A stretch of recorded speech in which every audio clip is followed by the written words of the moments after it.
which is Chris. Oh goodness, I forgot his last name. Chris Pratt. Chris Pratt. That's his name.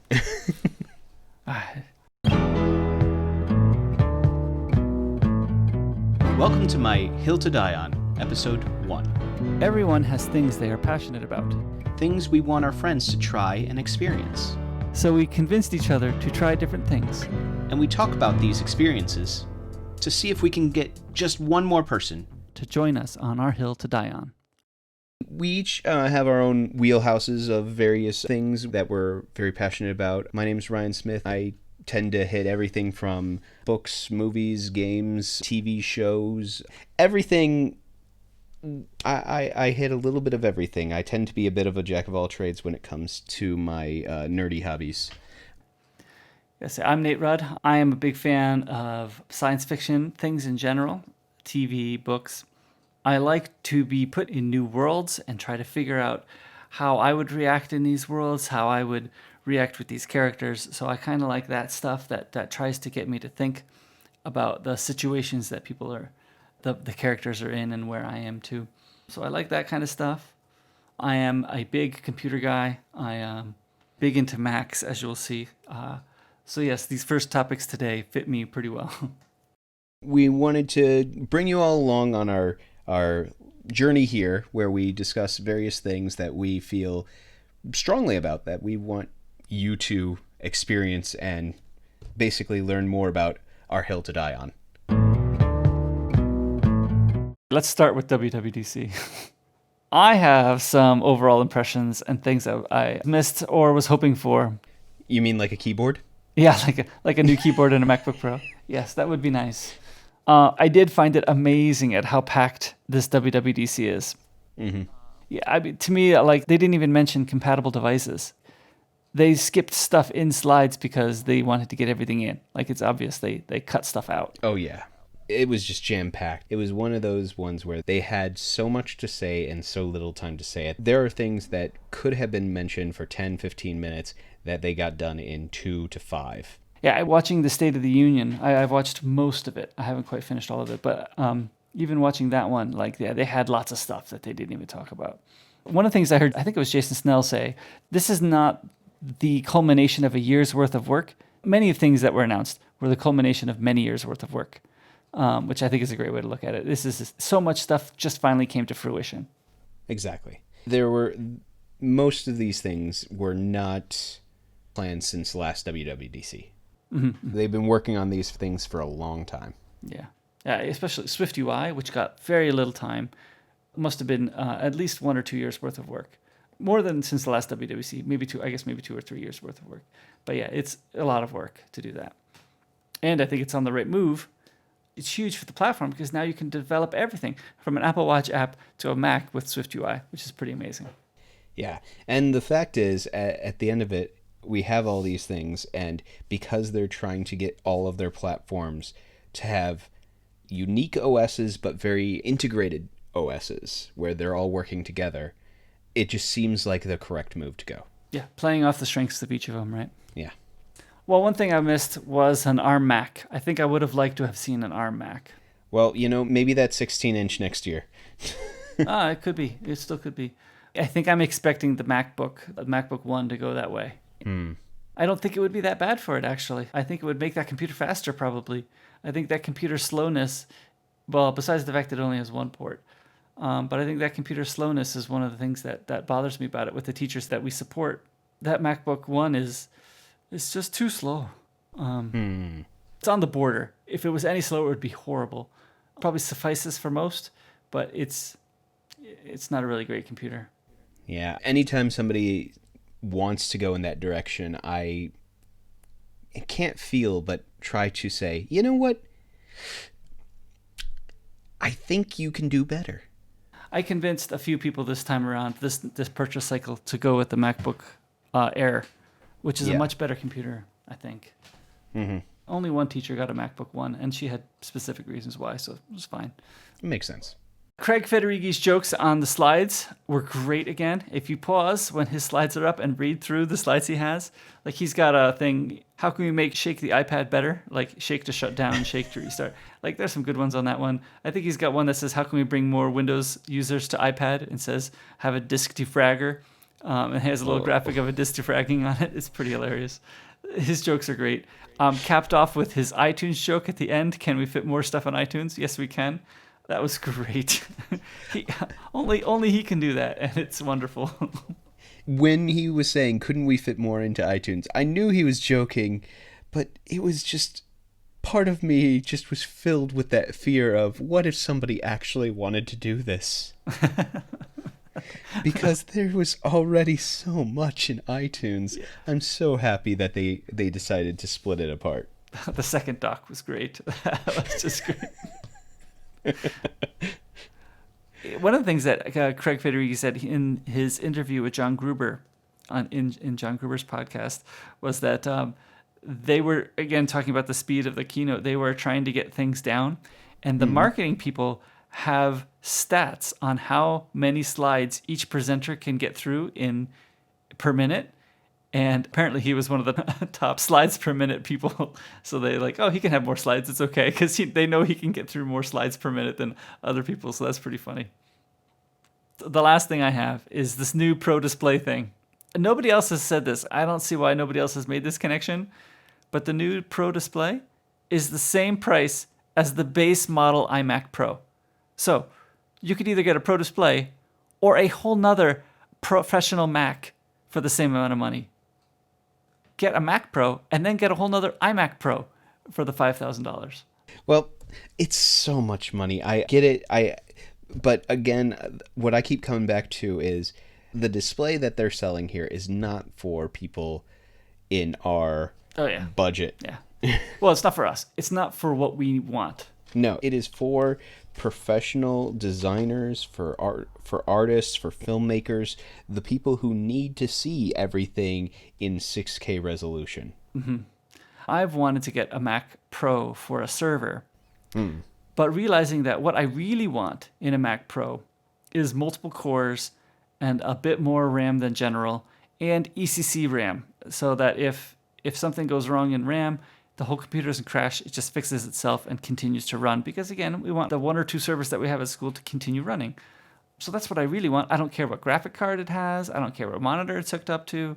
I don't even care how many drive bays, because we only need it to do the minimal amount of stuff to have its own operating system and the few server files we need to have. So this computer wasn't built for that. It was built for something different.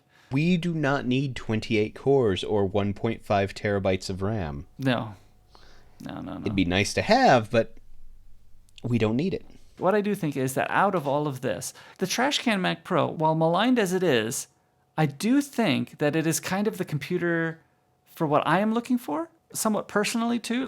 Not really what the school's looking for, but what I'm looking for, because I just want a computer with multiple cores to run Handbrake on, right? I mean, so I do kind of hope that out of this, the Trash Can Mac Pro gets really cheap and that I can buy one, because then I'll have a computer with multiple cores and can put Handbrake on it and compress things really quickly. I do have to say that the keynote, how they brought everything in at the very beginning with the little intro film, I thought that was a really good way to bring in the developers, because it made them feel, it felt like a film that was saying, hey, yeah, we know the type of work you do. And that ends with that tagline, while others sleep, you dream, or something like that. Yeah, I think so. But it felt like a good way to introduce this whole developer-centric conference. You're important to everybody's happiness. Yeah. That's just one thing that I felt like I wanted to commend them on, was the mere fact of, hey, that was actually a very good way to open. Yeah. It was much better than previous year's videos. Yeah. Now, that being said, going immediately from that really nice open into a preview for a TV series was probably not the best of transitions, but that being said, I still am probably going to watch that TV series, but yeah, I think I'd like to watch that one too. Any other impressions you have? You talked about most of them. There are a lot of things that I'm really excited for, a lot of things that I am not going to be able to afford. Um, Yeah, let's talk about big features that we're not going to use come fall. things that we're not going to use that we think that other people can use very well. Yeah. Just my initial things. Siri being able to respond to letters. I can't see myself using that, mostly because when I write a response to an email or a letter, I tend to obsess about every single word that I put on page, and I don't trust Siri to do the same. That's just me. That's a small one that was just I've tried to send my wife a few messages and gotten messed up a few times, and I'm like, no, okay. When I'm sending messages to my wife, I need to be a little bit more accurate because mistakes like that are not always good. So, oh, I'm sure. Because all you need is the wrong word to be put in the wrong place, and then you will have a very interesting evening. Because of the way that I write, the way that I focus on my word choice, my placement of things, I can't imagine myself using Siri for that. I can see me using Siri for several other things, but the fact of like their little snidbit where they showed somebody in the middle of a jog or a workout and just going, tell them this. Okay. Yeah, I mean, that's cool, but not really for me. I think controllers for the Apple TV were really cool. I think that I probably will not be using it because I don't have a new Apple TV. I don't play enough games. It is nice that it works for iOS, so maybe someday I'll get an Xbox or I'll probably get a PlayStation 4 controller. But I got a few lying around. that was cool. I could perhaps be convinced to use the controllers with an Apple TV if I had an Apple TV.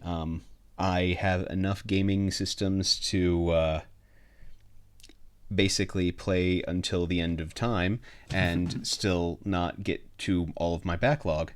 And yet, I don't need another device to give me more things to keep me from doing actually productive activities. And, well, not to say that gaming isn't productive, because it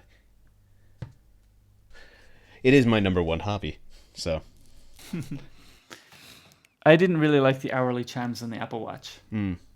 I've had Timex watches in the past that would beep on the hour, and I thought that was a fun feature, and I turned it off at some point because like, too annoyed that it's beeping at me every hour. I will tell you right now, the new Apple Watch faces I will not be using probably. Some of them looked interesting, although I think you had said to me that you might not be using them because you think there's not enough complications. Yeah.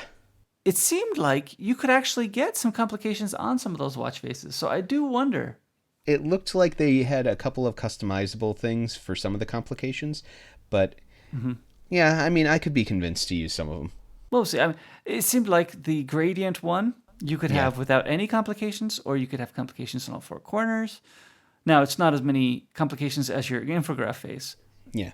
I am very curious as to how many of these watch faces are going to be brought back to my Series 2, which, by the way, I did read it is coming to the Series 2. Oh. Oh, so they're deigning to come down to your level. Yeah. It says not all features are compatible. So how many features come down to the Apple Watch for me? I would be happy if I can do Marco's forthcoming Overcast on Apple Watch. That would be slick. I would like that. I would get behind that, yeah. Assuming it does all he needs it to do and he can actually get it done, which is a lot.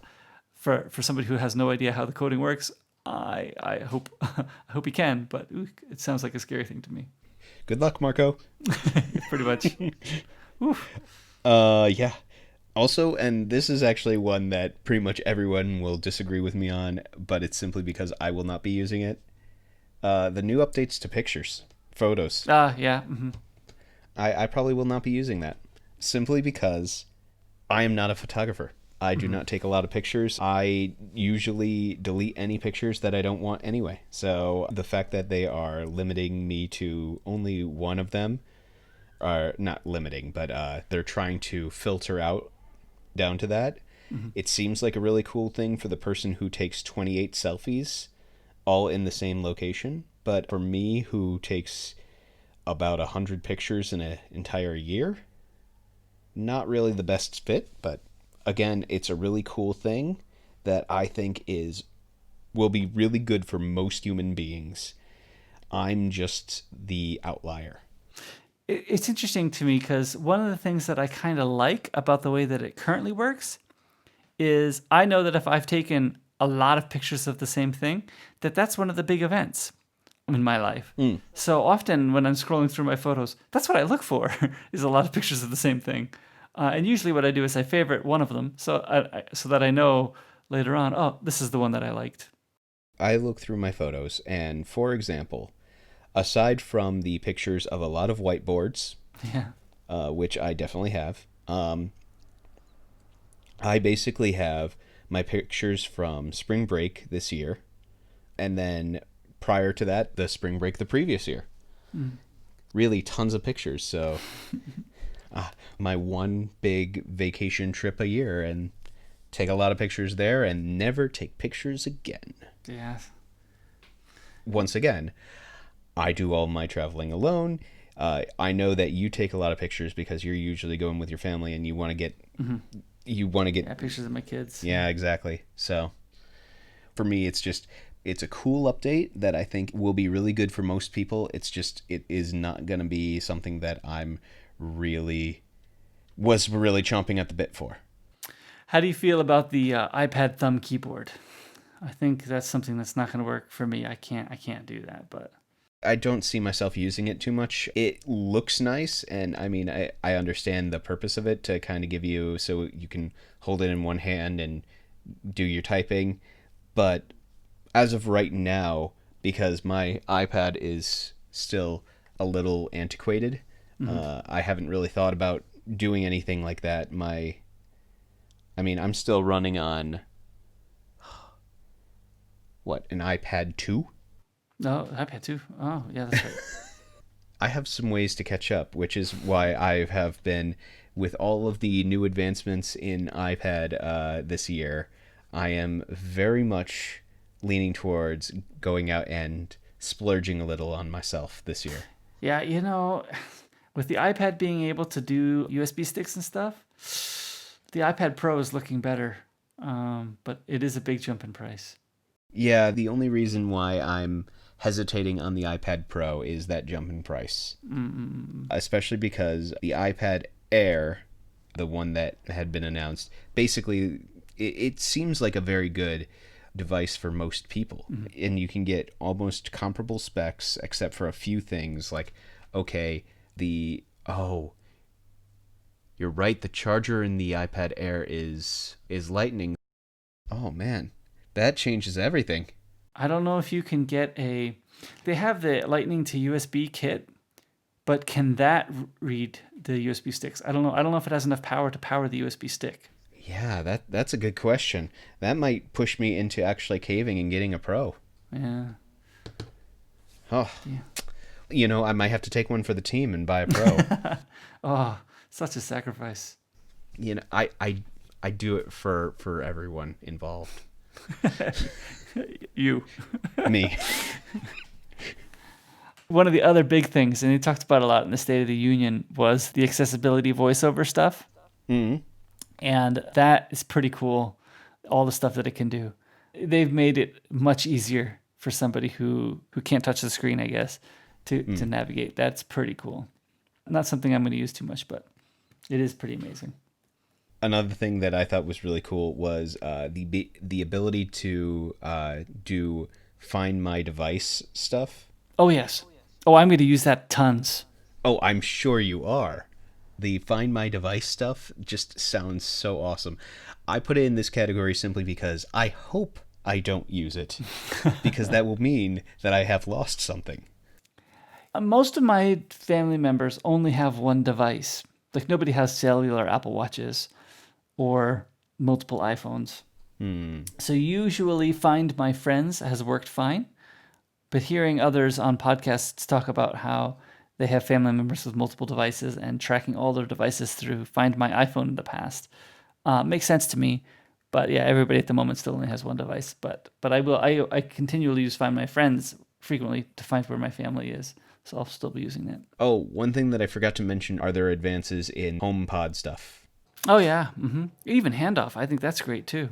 Oh, yeah. That would be real nice. I mean, I don't have any of that in my house because, well, I don't even have speakers in my house, mostly because my walls are thin enough that I'm sure my neighbors would hate me. Yeah, someday I'll get a HomePod, but not anytime soon. Yeah, that being said, I might just be over-exaggerating how thin my walls are and being overly sensitive and not trying not to be Maywaku. Well, big ones that I'm going to use in the fall, I think I want to use the new iPad multitasking. I think that's the way that I think multitasking should have worked in the beginning. And I am very much looking forward to this. I could not get used to the new paradigm in iOS 11, I guess. I never thought in app pairs. And so I would always want to open a mail app, and I was like, oh, that's right. Mail is paired with Safari. Oh, okay. I don't think that way.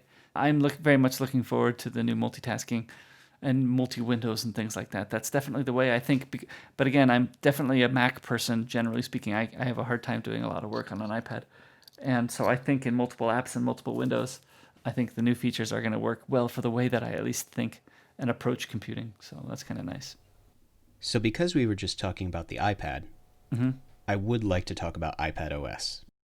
And the first thing I am most looking forward to is file structure. Oh, yes.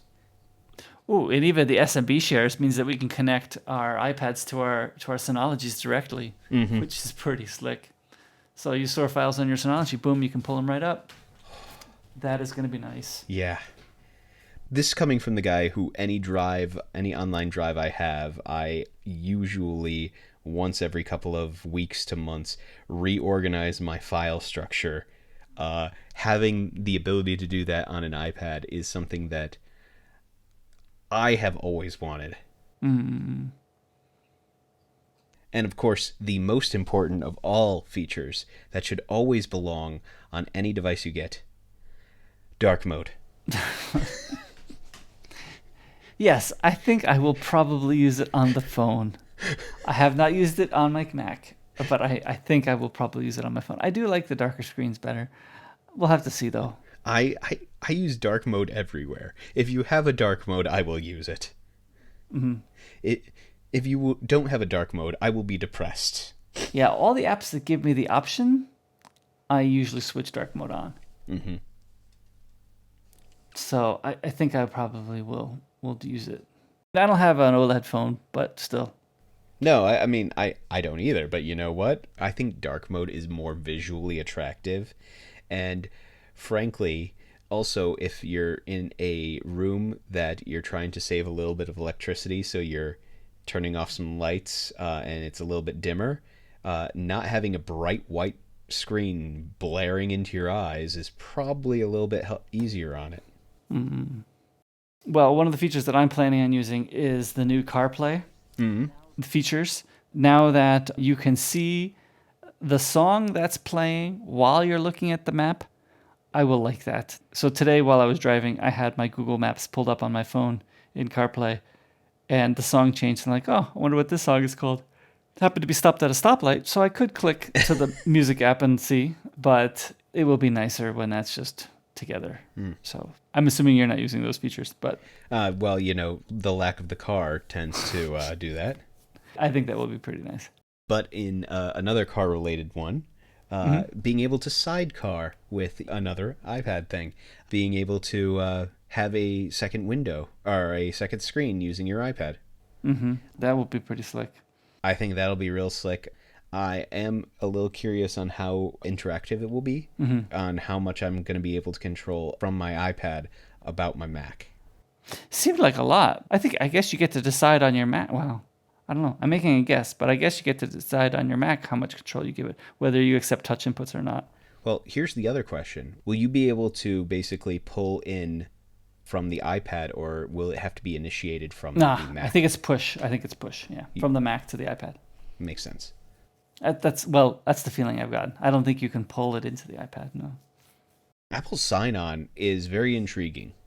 Yes. I do find it quite interesting, too. I don't think we will use it at school. We did have that conversation earlier. Yeah.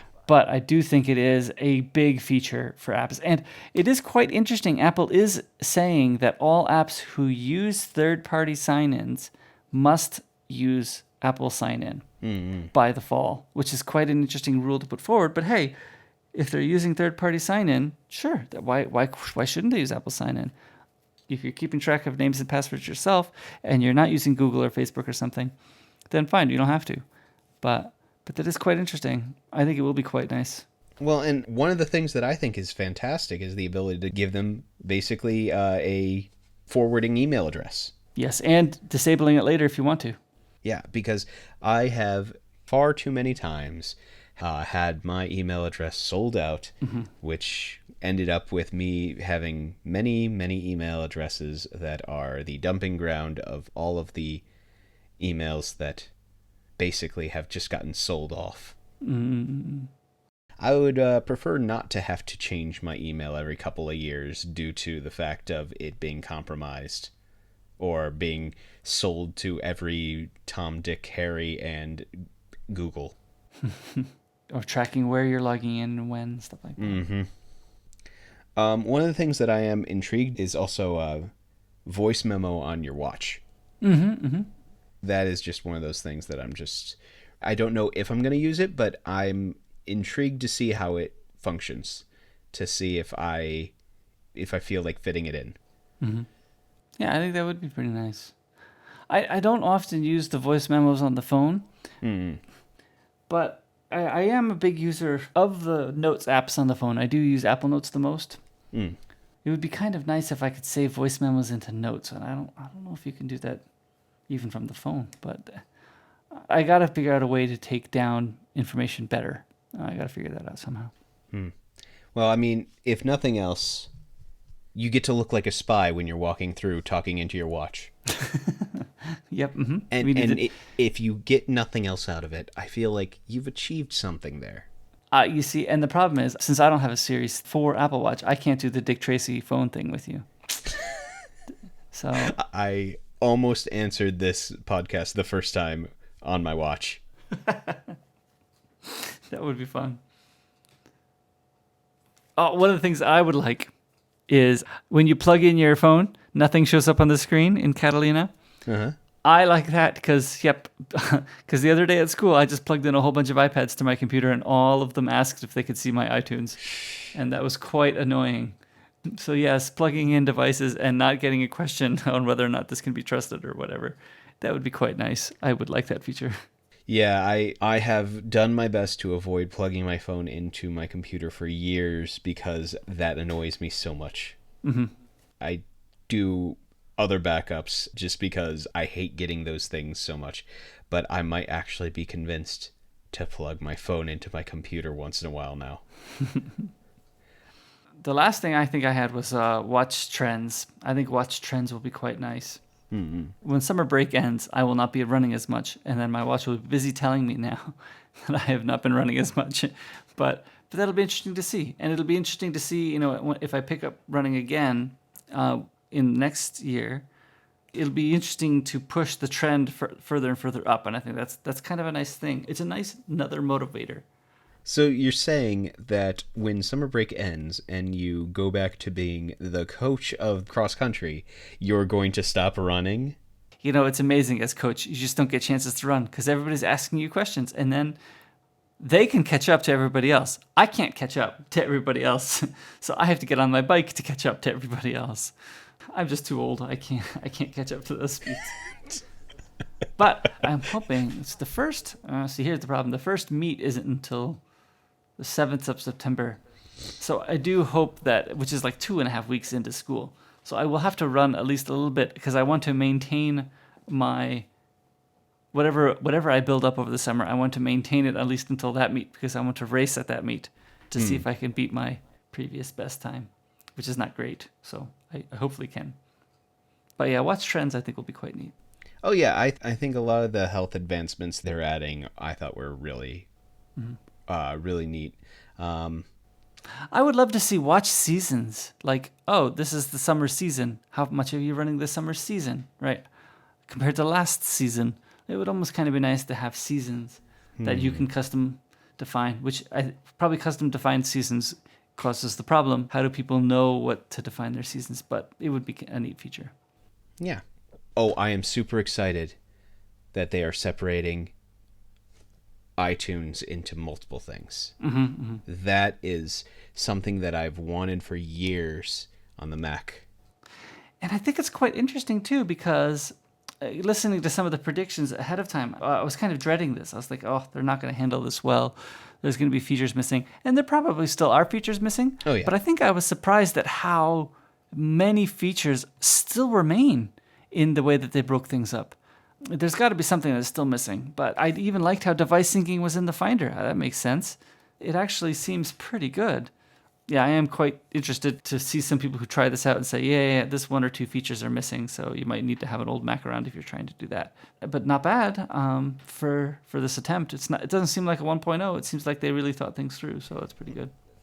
And the only last thing I wanted to say was I am looking forward to seeing what comes out due to Project Catalyst. Well, hopefully we'll see a bunch of benefits there. Yeah. But yeah, just seeing what comes out for the Mac, because we, for the most part, pretty much work on Macs. Being able to see things as they are developed in the future, where you don't have to have a team of programmers who are focusing on multiple fronts. Platforms. Yeah. You have one team and they can work them all. One of the things that's quite interesting is, even with the fact that they were building Swift UI, they still thought this important enough to port UIKit over to Mac too. So now there's basically 3 interface things you could program in: AppKit, UIKit, and Swift UI. This is important to them to get these apps over to Mac. So much so that even though they knew Swift UI was coming, they still ported UIKit over to Mac. So quite interesting. Yeah. Well, I mean, it makes sense. If they are trying to make it so that they acknowledge that Mac is still a viable option for those people, because yes, things are moving more and more mobile. I can't tell you how many parents have come in to the school trying to access something, and the only device they have either at home or with them is their iPhone. Having something where it reaches across all of those platforms, from iPhone all the way to the Mac, is the best way to make sure that one of those doesn't go the way of the buffalo. I think that's all I have. You mean you don't want to talk about fonts? Well, I think that would be cool. Actually, I'm afraid that you'll have to have one of those high-paying things to get fonts. I'm a little bit afraid of that. Probably. I just wanted to throw something random out. I guess what could happen is Google decides to make a Google Fonts for iPad and has all their free fonts available on the iPad. That would be slick. Oh, yeah. That would solve my fears, but I am afraid that it's only going to be the 6 or so font companies that want to charge you money for your fonts, which is fine. I mean, paying for fonts is not a problem. I just don't use enough fonts to warrant paying for more of them. But no, if we can really just download the ones that are... I mean, honestly, what would be really nice is if they just had some sort of interface that just allowed us to import fonts from another location. Yeah, we'll have to see. I am quite interested in that. Aside from my other sarcastic responses, all I can say about WWDC so far has been, there's been just a lot. There has been so much. Yep, I think so too. I'm looking forward to seeing these things come out in the fall. Me too. And we haven't even seen the new iPhones yet. I'll have to see what comes out because of those. No. Here's a mini topic. All right. Let me send you this. Fiddling with my phone to get the right thing. Alrighty, I sent you a picture. Because we could do the weekly athletics check-in. Oh, the weekly... Yeah, sure, why not? Because I blasted you last week. Yeah, you did. So, somebody wants to gloat because I was sick all week. First week I got 600 points in our Apple Watches. It was a week you were sick. Yeah. Last week I was sick on... it was... The whole weekend, right? Well, I started getting sick on Wednesday. I had the fever all the way until Sunday evening. Yeah. But I only took from Friday off. So Friday, Saturday, Sunday, I had the full amount of movement from the bed to the couch to the convenience store, back to the couch. And I don't think you wear your watch for most of that even. No, I believe that I left my watch on the counter. So every week we challenge each other to do this. I think it's called that activity competitions, right? Yeah, the activity competitions for our Apple Watches, and I'd like to just say that I haven't lost them all. No, you haven't lost them all. Mm-mm. I have been on a losing streak since somebody has been healthy, but so the check-in as of right now, according to me, is I'm at about 260 today, and you are at about 525. Yeah, 526 is what mine says. Well, you got to walk in there today. Yes, I got to walk in. I ran out of coffee. Yesterday was graduation, and I do not remember much about this morning except how tired I was. And so, yeah, needed more coffee. So here's the question. What do you set your goal to? When we started competitions, my goal was set to 400, I think. Yeah. Now I've brought it up even to 700, so now we're both at 700. Yeah. But every day last week, except for Sunday, which is fine, every day last week I was above 1,000. So maybe my goal needs to be higher. Well, when somebody goes out and runs 8Ks every morning, yeah, maybe it should be. Wow. I only on Saturdays run 8K so far. My problem is I am, how to put this, genetically opposed to the sun.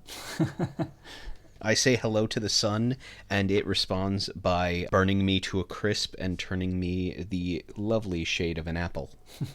Or a lobster. You make your choice. And so I have to do all of my jogging and running in the evening after the sun has gone down. Usually it makes for a more pleasant experience for me. But given that I have been slacking this past week due to health recovery, It was unfair. And I have to say to everybody, I did look to see if we could stop the competition, but we haven't figured out how we could stop the competition. What can we say? Apple's very intuitive. I was thinking I probably could unfriend you. That might stop the competition, but it probably would do other damage too. So I was like, so maybe that's not worth it. Yeah, well, at the end of the day, I knew the moment that I had accepted that competition request and was starting to get that fever, I went, yep, I know how this week's going to end. Yeah. So, but yeah, we'll probably do a small health check-in. Might be good. Maybe as I progress, I might actually do health check-ins where, hey, I've lost X kilos. Oh, yeah, there we go. Something nice.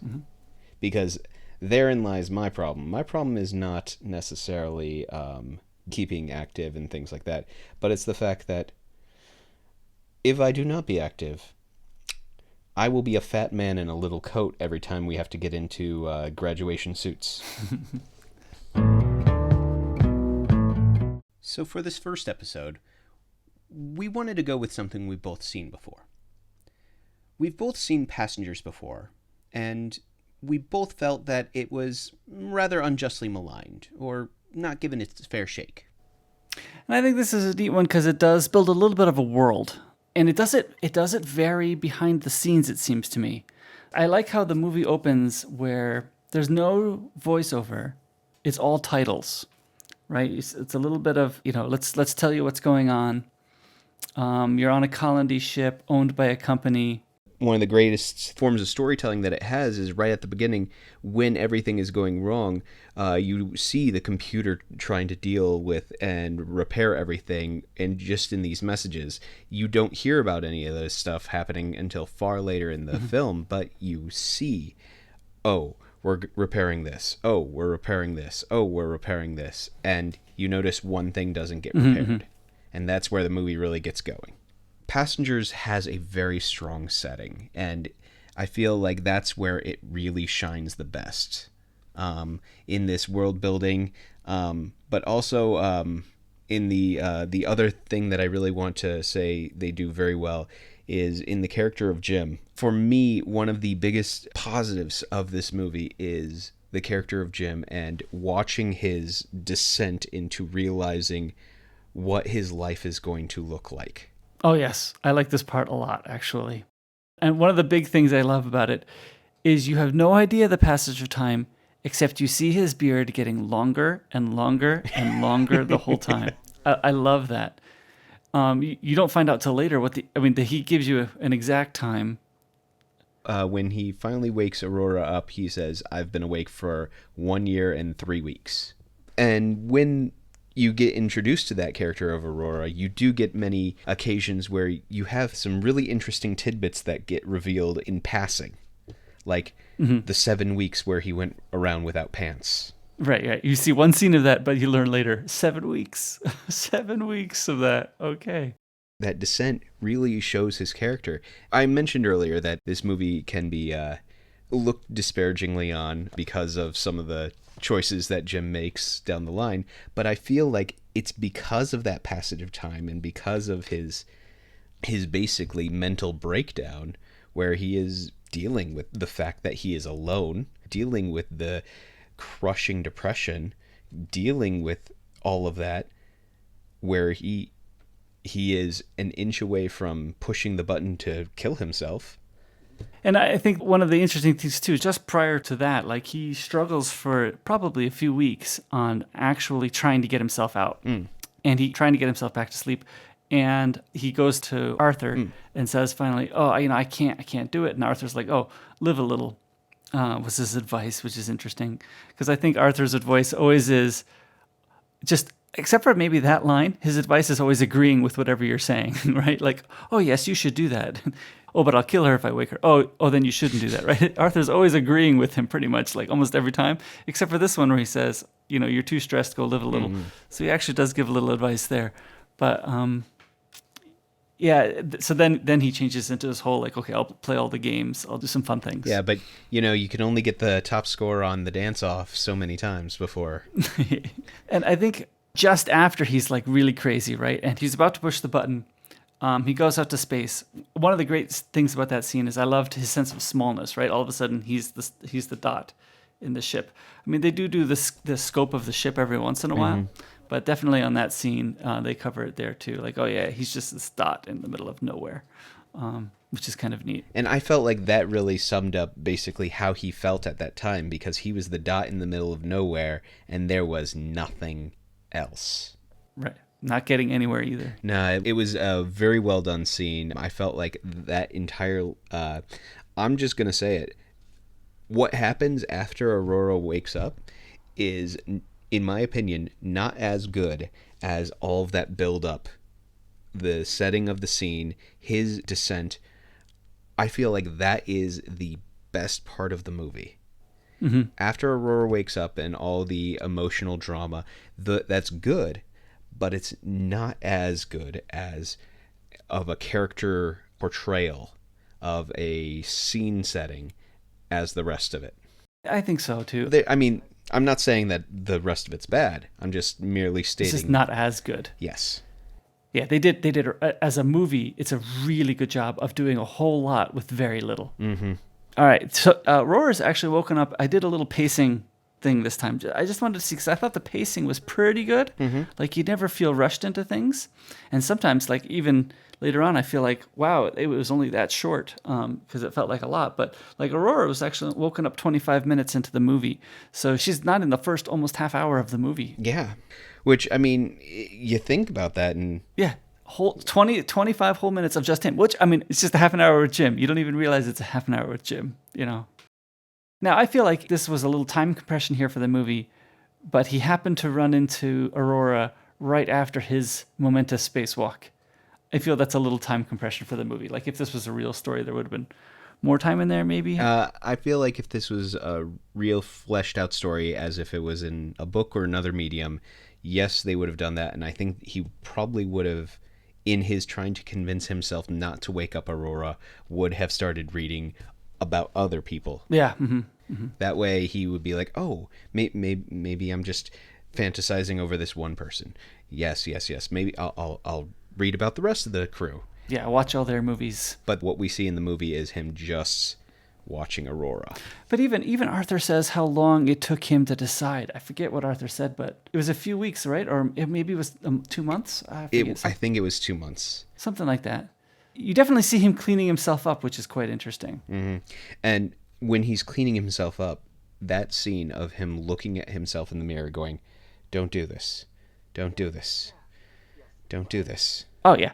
He knew it was wrong from the beginning. Okay, so yeah, now we're getting basically into the big problem of the movie, right? This is the meat of the movie to me. Mm-hmm. And he knew it was wrong right away. He saw her. He realized the thought popped into his head that he could wake her up. And he went right away talking to Arthur saying, this is wrong, which is great. Like this, there was no question in his mind. Actually, one of the things that stood out to me really a great deal this second time watching it was when he is about to touch the wire to wake her up. The hand motions where he's freezing up seems so reminiscent to the same motions when he's about to push the button to send himself out into space. Right, and he's almost surprised that it made the connection, right? Like, he was getting closer and closer, and all of a sudden it connected. He was like, whoa, it surprised him, right? I feel like it was almost a surprise that he actually did it. Yes. Because he had gotten that close with the button and convinced himself to run away. Mm-hmm. He might have been convinced that he was going to do the same thing. Mm-hmm. But at the end, the big problem with the movie is the fact that he wakes her up, and now she's got 89 years left on the flight before they arrive at their destination. He's basically killed her right when he's woken her up. And jumping ahead a bit, the line that always gets me from the crewman who wakes up later is that a drowning man will always try to drag somebody else down with them. Mm-hmm. I thought that was a great analogy.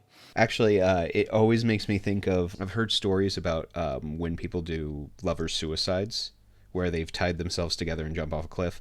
The thing that always astonished me when I heard the story of this is so many times the natural reaction when you do that is that once your body realizes it's drowning, you actually automatically start almost attacking the person you're tied to, the person who you've decided to commit suicide with, to try to free yourself from this person. Mm. And that's the body's natural reaction. And so many times when they've found people who have done this, they find the other person's hair in the free hand of the people. And I know that's really dark and depressing, but when I hear that line of a drowning man will always try to drag somebody else down with them, that same image comes back of that similar parallel. But let's jump back a bit. Yes, so she wakes up. She's moving around the ship.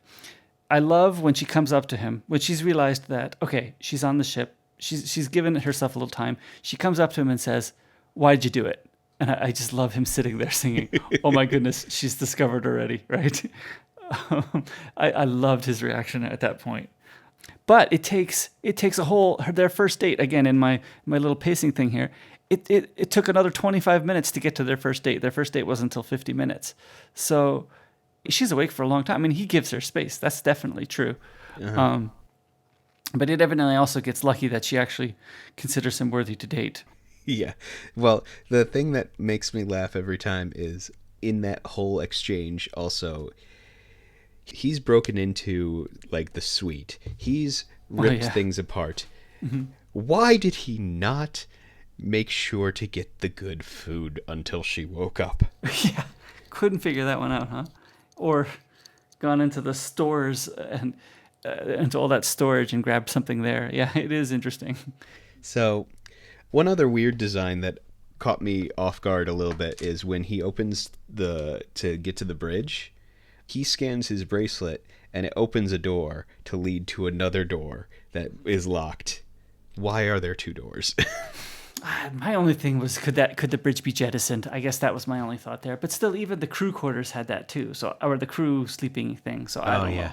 I don't know why there was two doors. It doesn't really make sense. The only reason is maybe if it needed to, you needed to be able to detach it and reattach it to the ship going back. Yeah, maybe. Mm-hmm. Yeah, like a shuttle kind of thing. Mm. Yeah. One of the other peeves I have a little bit is every time they cut to a wide shot of the ship, the engines are always running. Mm-hmm. So does that mean the ship is always accelerating? They're putting the engines running because most people don't realize that you don't need engines on in space to continue moving. They're not always course correcting, are they? I don't know. It seems kind of silly, but it's a small pet peeve. Mostly, like, I haven't watched anything that tears this movie apart yet, so I'm assuming there are other holes. I just don't know what they are. Yeah, I usually try to avoid any sort of thing that is like oh, we're going to find all of the things wrong with this movie, and or all of the cinema sins. Yeah. Some people really like that stuff, and I'm just like, suspend disbelief for a little bit is kind of the land where I land on that. I have one more peeve, but I'll save it to the end because it has to do at the end. Yeah, so Gus doesn't wake up until 1:11, and he dies pretty quick at 1:28. So he's only there for like 15 minutes. Pretty short time in the movie for, again, a pretty big actor, which is quite interesting. But yeah, he does. But when you make it through the entire movie with basically 4 actors. Yeah. Mm-hmm. Yeah. Yeah, it's a good movie. You're holding your attention the whole time, right? I mean, which is another why I wanted to write down all the pacing, is because I had to go back. Most of these times I'm writing these times down, I had to go back to write the time down because it's like, oh, I forgot that's where he died. Let me go back, because my attention was held. I didn't think to, oh, now's the time where I write the time down. No. I was way into the movie, and I'm like, oh, wait a minute, he died a few minutes ago. Let me go back. When was that? The pacing's pretty good. One of the things that I'm having a little hard time getting out of my head too is that Gus was needed for the movie to work. Because if Gus didn't wake up, everything dies. Right, pretty much. Everything would have, and there was nothing that they would have been able to do. That gets to one of the little things that I had. Plot-wise, the thing that I felt was the weakest were there were a lot of, oh, that's convenient moments where the one person who wakes up just so happens to have the expertise necessary to save the ship. Yeah. Well, I think I got the feeling that he knew just enough to save the ship. Yeah. That, he wasn't the engineer, but he knew how to at least repair the diagnostics. Oh, okay. He knows enough that you have to plug those slates in to get the diagnostic stuff together. Not even just him, but for, Jim. Oh, yes. If it had been a gardener who had woken up rather than, or the midwife who had woken up. Rather than the mechanic. Rather than the mechanic, everything dies. Mm-hmm. So it's just one of those, it's necessary for movies like this. It wouldn't be a movie if they had gotten 2 hours into it and everything blows up and, all right, go home. Nobody would watch that movie. Yeah, he was just the right person. He was curious. He had read all the manuals. He knew basically how things worked already, but still learned how it worked on this ship. Yeah. He knew where all the spare parts were because he's been exploring for a year. Well, if you live on a ship that's apparently 100 meters long for a year, you know that ship pretty well. Yeah. I did like to see him exploring. I think I would do the same. What's next is pretty much the big reveal that she finds out. And then there is the conclusion of the story where, because of course, in a movie like this, she's going to find out. And it had to have been from Arthur too, unfortunately. Yeah, because there's no way Jim would have ever said it. Mm-hmm. No matter how much he says or believed he would, there's no way. Or felt guilty about it, he would know, Yeah, I think it was handled pretty well. I feel like it was handled very well because that is the natural reaction to realizing that somebody has just condemned you to death in a slow, monotonous way, is you want nothing to do with them. So I was wondering, her turn back to him then, at the end of the movie, I think it happens in a few stages. Like we said earlier, I think it happens when Gus tells her a drowning man would always pull someone down. I think it starts there, but I think it probably catches in when she realizes he's going outside to save them and might not come back in. Yeah. I think that's probably where she finally turns all the way around to say, okay, she forgives him. But almost out of need. Not to say that her forgiveness is any less valuable, but it is almost out of need. If he dies out there, then she's alone. Mm-hmm. But I do think that it's still, her turn to him was still true, even though she was possibly realizing that at the same time. So my big thing about that is the turn back at the end. Usually the biggest complaints I would think of with that is either it's like the suspension bridge effect, where due to a very stressful, very scary thing, that's when you mix the romantic feelings with the feelings of protection and fear and all that, and you end up falling for the person that way, or more of a Stockholm Syndrome kind of deal. Now, my big thing for that is, in both those cases, you would think that those feelings would eventually fade away or alter slightly. Yes, you would still be held by those memories, but with the fact that at the very end, Jim finds a way to put one of them back to sleep using Gus's armband, basically at that point gives them the opportunity for, at any point during the next 80 years, they can put somebody to sleep. They can split if they're so inclined, which yeah, doesn't look like. And I think the fact that he figures that out and that he offers it to her right away after figuring it out redeems his sins. It redeems the big sin, the big problem, right? I mean, if they didn't have this, I think it still would be a problem in the movie. But the fact that he says you could go to sleep now, and then she chooses to stay awake with him, is the clincher, which I don't think people. Again, the few complaints we've heard on the internet, I think this is what people are ignoring: the fact that he gave her the way out. Well, not only that, but he gave her the way out, and because of the way that technology would work, it would mean that she had the ability at any point the future years, if she changed her mind, that she could take it. So it's not only that she said, no, I'm not going to take this way out, but that meant that for the next 70 odd years, she continually made that decision. I'm not going to take that way out. So for me, it's the fact that she kept saying, nah, I'm going to stay with him. That makes it where it's now her decision. So yes, it's problematic. Yes, it has its things in the movie where it has made some decisions that are problematic. But it makes the movie is that there is an issue that it is trying to address. All right, so here's my last pet peeve. Okay. They have spare parts for everything on the ship, but only one autodock. You just sent 5,000 people to a planet. Yeah, okay, maybe some of those are doctors, but still only one autodock?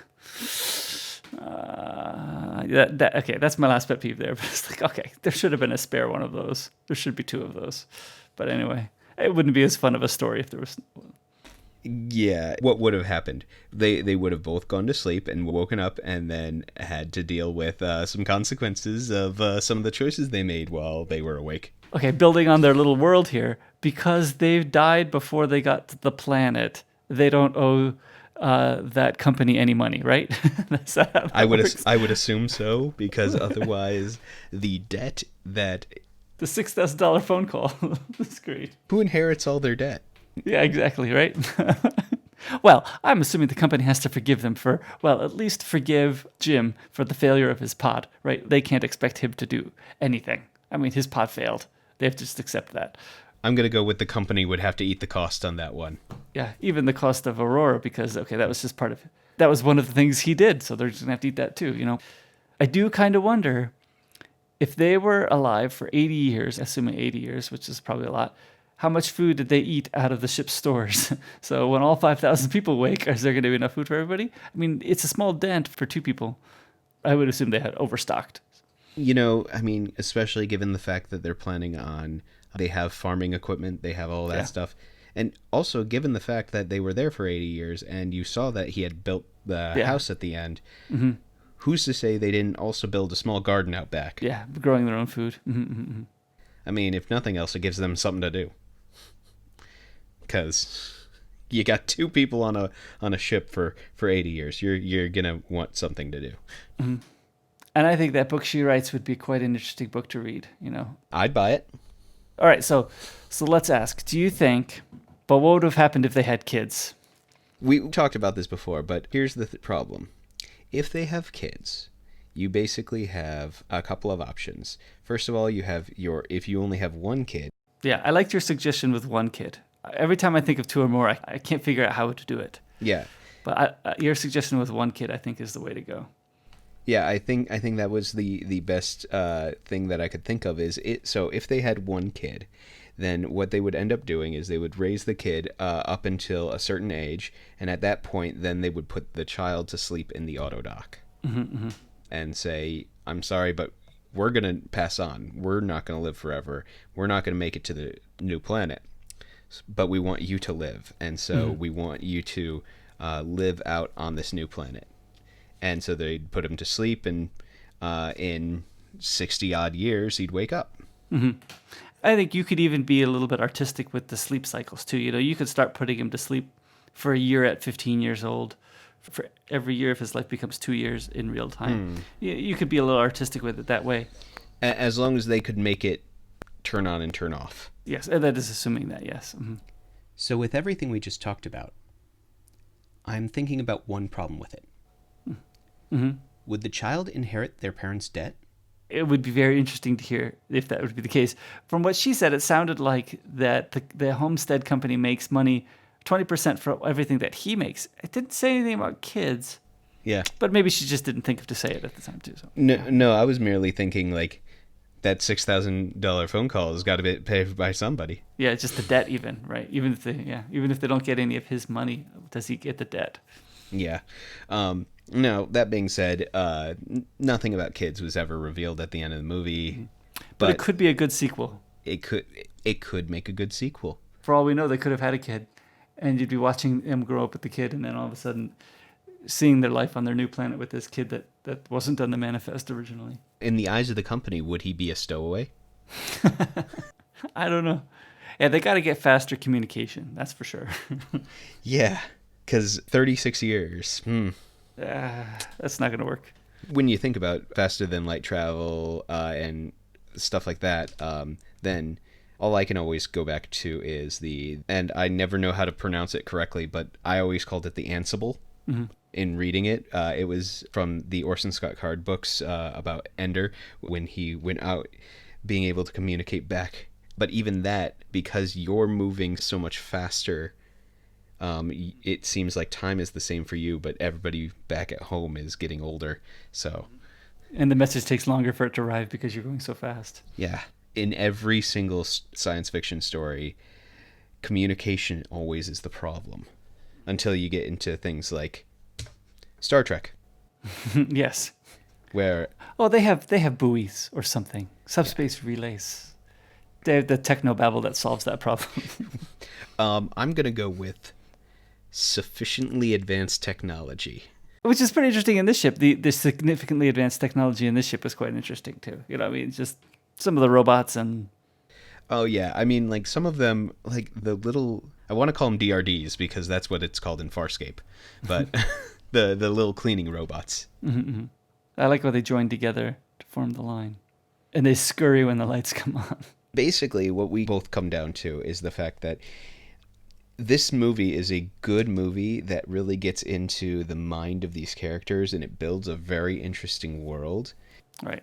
It is, at its core, an interesting movie and an interesting story. Right. And it poses a huge problem that who knows how you would react. Yeah. And I think that's where I like about it, is that I think that I probably would react similar to him, even though it's a mistake, and I would still feel horrible like him. I don't know if I would wake somebody up, but I could see that potentially coming up. And what would I do? I would go crazy, and I would try to talk myself out of it. And then I would make the mistake. I guess I've seen that in my life already. That I won't do this thing, and then I end up doing it. I'm like, goodness. Who hasn't had a moment where you are looking at yourself in the mirror, going, "Don't do it, and then you end up making the stupid decision. Mm-hmm.